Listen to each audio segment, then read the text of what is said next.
সাবেক এসবি প্রধান মনিরুলের দেখা মিলল দিল্লির সুপার শপে।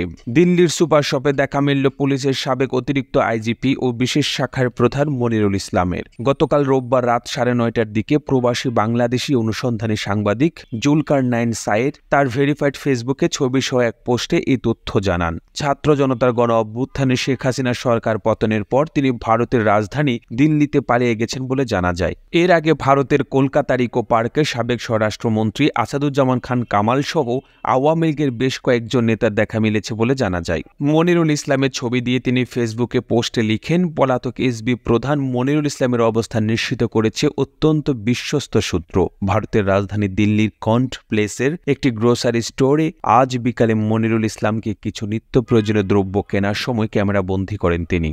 আরও জানা যায়, ওই এলাকায় উল্লেখযোগ্য সংখ্যক পলাতক বাংলাদেশি রাজনীতিবিদ এবং নিরাপত্তা বাহিনীর সদস্যরা বসবাস করছেন। বন্ধু প্রতিম দেশ হিসেবে ভারত সরকারের উচিত হবে অনতিবিলম্বে এদের খুঁজে বের করে বাংলাদেশের যথাযথ কর্তৃপক্ষের কাছে হস্তান্তর করা। এই বিষয়ে হাই কমিশন অফ ইন্ডিয়া ঢাকার এর দৃষ্টি আকর্ষণ করছি। তবে সম্প্রতি গণমাধ্যমকে দেওয়া সাক্ষাৎকারে মনিরুল ইসলাম জানিয়েছেন তিনি পালিয়ে যাননি, পালিয়ে যাবেনও না। তিনি দেশে ছিলেন, দেশে আছেন, ভবিষ্যতে দেশেই থাকবেন।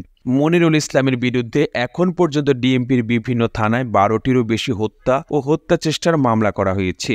গত 13ই আগস্ট পুলিশের বিশেষ শাখার সদ্য সাবেক প্রধান অতিরিক্ত আইজিপি মোহাম্মদ মনিরুল ইসলামকে বাধ্যতামূলক অবসরে পাঠায় সরকার। অভিযোগ রয়েছে, বৈষম্য বিরোধী ছাত্র আন্দোলন দমনে ব্যয় করার জন্য গত 3রা আগস্ট শেখ হাসিনা সরকারের কাছ থেকে 25 কোটি টাকা নিয়ে নিজের কক্ষে রেখেছিলেন মনিরুল। কিন্তু সেই টাকা বিতরণ করার আগেই 5 আগস্ট ছাত্র জনতার গণ অভ্যুত্থানে সরকারের পতন হয়। ওই দিন থেকে আর অফিসে যাননি মনিরুল। কিন্তু তার কক্ষে 25 কোটি টাকা থাকার তথ্যটি এসবির কয়েকজন কর্মকর্তা জানতেন। পরে সেই টাকা এসবির কয়েকজন কর্মকর্তা নিজেদের কাছে নিয়ে নেন। এই ঘটনা তদন্তে 3 সদস্যের একটি কমিটি গঠন করা হয়। পুলিশ সদর দপ্তর থেকে special security and protection battalion SBPN DIG Golam কিবরিয়াকে কমিটি প্রদান করা হয়। এদিকে মঙ্গলবার বাংলাদেশের একটি বেসরকারি টেলিভিশনের ক্যামেরায় সাবেক স্বরাষ্ট্রমন্ত্রী সহ বেশ কয়েকজনকে কলকাতার ইকো পার্কে দেখা গেছে। আসাদুজ্জামান খান কামাল ছাড়াও সেখানে সাবেক সংসদ সদস্য অসীম কুমার উকিল, অপু উকিল ও হাজী সেলিমের এক ছেলে রয়েছেন বলে জানা গেছে।